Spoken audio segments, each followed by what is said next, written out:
Well, since it was like 5 days between when I did my answer video and put out the last video, I feel that I feel compelled and I sort of owe you another video, so I'll do 2 today or within a couple of hour period, whenever the fuck this shit shows up.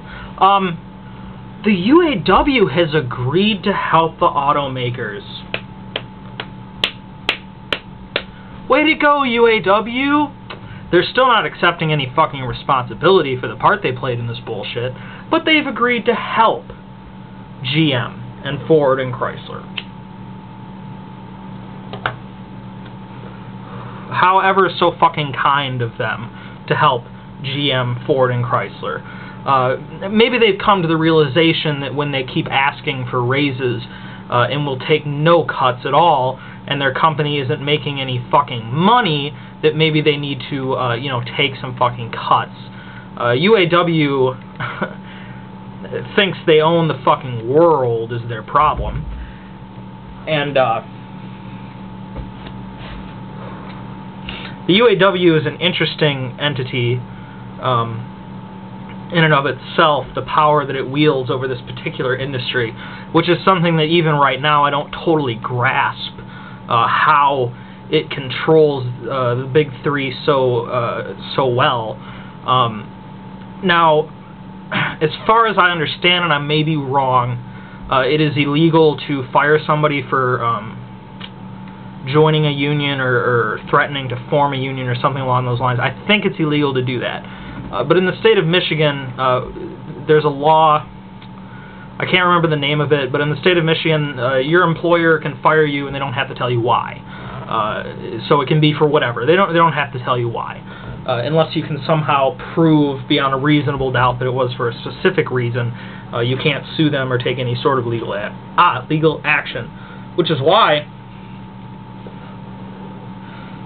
I've never understood why GM, Ford, and Chrysler don't fire these cocksuckers and hire somebody else. Because this is the problem I have with the UAW. I watched a short clip of the president of the UAW, what the fuck is his name?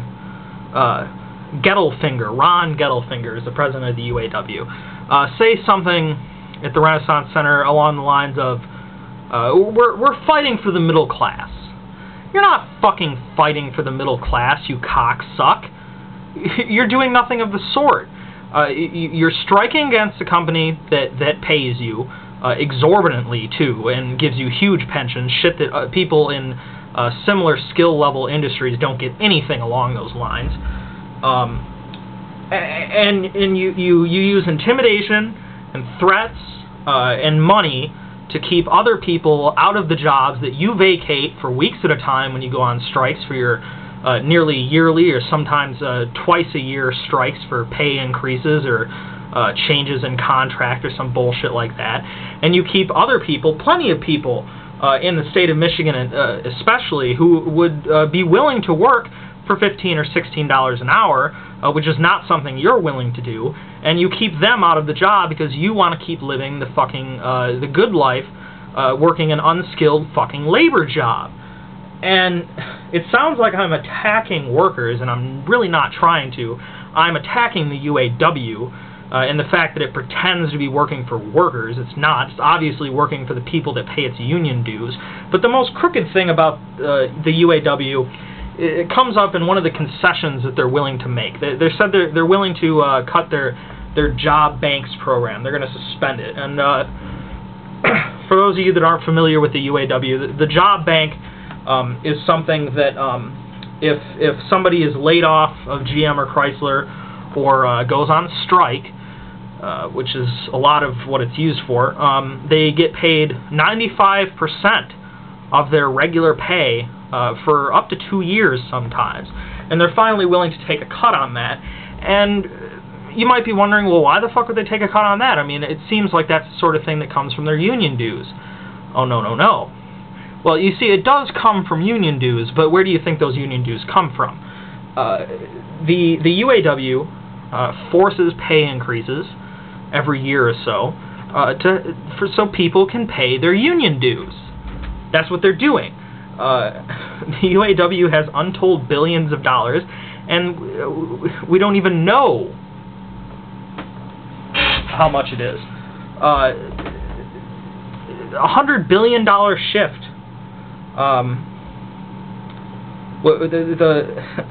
The automakers finally had a $100 billion shift made in 2007 in a labor agreement. So that means that the UAW is still making an exorbitant amount of money for its workers, even after a $100 billion cut in their labor agreement with the UAW. Now, what the fuck is this shit? And like I said before on my answers video, and I don't blame you if you didn't get that far, it was long as shit. Somebody asked me about how I thought about this shit, or what I thought about this shit. And I said, well, you know, it's the fault of management, and it's the fault of the unions. Now, the problem here is that with the bailout, or with a bankruptcy, if there was a bankruptcy, or even a bailout, the only people that have any sort of obligation to follow any sort of rules are the management, which they should, because, like I said, they've made some mistakes, and they're also taking exorbitant salaries, just like the union workers are. Obviously, they're not similar, but it's in relevance to what they're actually doing.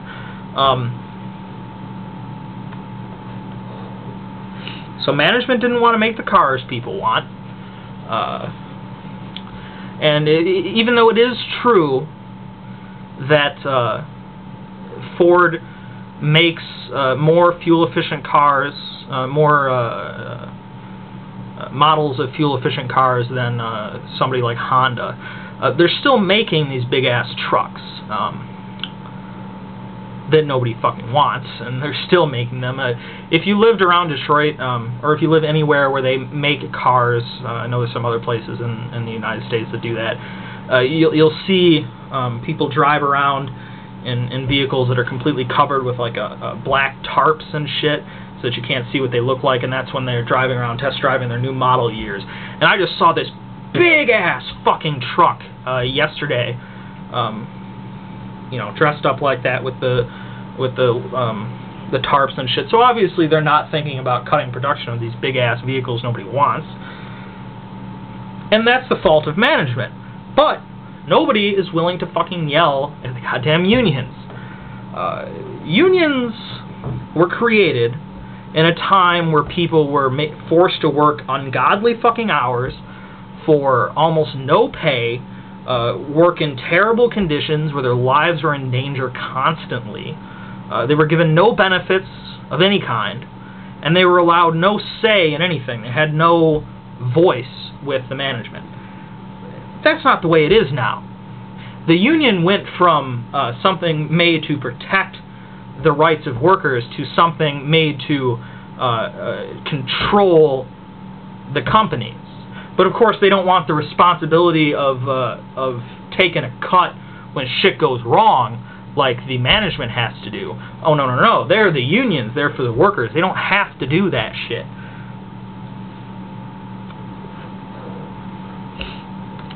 Unfortunately, I don't think it is possible to break up the union. Not that I want it to go away entirely, because that's not fair. I believe it should be... I think that at the very least they should split up the union into one individual union for each car maker, GM, Ford, and Chrysler, and have some sort of oversight to make sure that they aren't sharing fucking funds, because this is the problem. They have so much money that they can get whatever they want, and they have so much money and so many people and so much power, so much influence, that they can lock out other people who aren't union workers from getting a fucking job. And I'm telling you, when that prick, his Gellert, is that it? I'm looking at the thing. Gettelfinger, what a fucking stupid name. When Gettelfinger says he's working for the middle class, man, I know all sorts of people that would be fucking thrilled to take an auto job at $15 an hour. But they won't fucking let them. They won't let them. They won't let them do it. And they've just finally, the unions just finally figured it out. Just now. just today that, oh, well, maybe we have to take some concessions. Fuck you. You're as much responsible for destroying Michigan's economy as the management is. I don't care what anybody says. Unions are not untouchable. They're not the representatives of the middle class or the workers. They're not. They're representatives of a certain club of workers, a club of people that pool their money together to control the industry like a monopoly, to edge out other people and competition, just like a company would. And it is unfair, it is unethical, and it does not work in this business environment where we have to have the ability to retreat strategically. We need to be able to take fucking cuts when they need to be taken. And it seems that management has finally figured that shit out, and the UAW is making its half-assed attempt to do it. And I really hope that they keep on this line of thinking. Because if GM and Ford and Chrysler ever have any chance to recover, everyone's going to be need to continue these cuts. And like I said, the problem is that management is obligated by law at this point, and obligated by the way the government and the people look at them. But the unions should also be obligated. So that's fucking that. I know I sound like a big capitalist fat cat, and I sound like I'm anti-union, which I'm not really. I'm not anti-small union. I'm anti-big union. I'll continue with this. I've already gone off on a tangent, so I might as well continue. It's the same problem that we have in the city of Detroit. Any of you people that don't live out in Michigan, you probably don't hear about this shit. But it seems that every year, the teachers' union in the city of Detroit goes on fucking strike. They go on strike, and then they go on strike, sometimes for weeks at a time, delaying school, fucking up everybody's schedule, the kids, the parents, everything, fucking everything up, because they want more money. They want more money. They don't want to take cuts. Well, listen, all right? You're working in a school system. These people are working in a school system that has so little money. The city of Detroit, Detroit Public Schools, so little money they can't afford buses anymore. They can't afford fucking paper and shit for the classrooms. They can't afford utensils and shit. They can barely afford food. They can barely afford their fucking electricity bill. I'm sure there hasn't been a new computer in a Detroit public school in over 10 years. And they want more money, or not to take a cut. Well, what the fuck do you expect? Your job is not guaranteed. That's not the way it works. This isn't the Soviet Union where you're guaranteed your work at your local industrial complex. You're not guaranteed a fucking job. You're not guaranteed to keep getting an increased paycheck. And just as the teachers union needs to learn that shit, so does the auto union, and many other unions. Well, here's an example of how it should work when a union pulls some stupid shit like this. There was a hospital in Michigan, I can't remember the name. It's a fairly large hospital, but it was going bankrupt. I think this is like a year or two ago.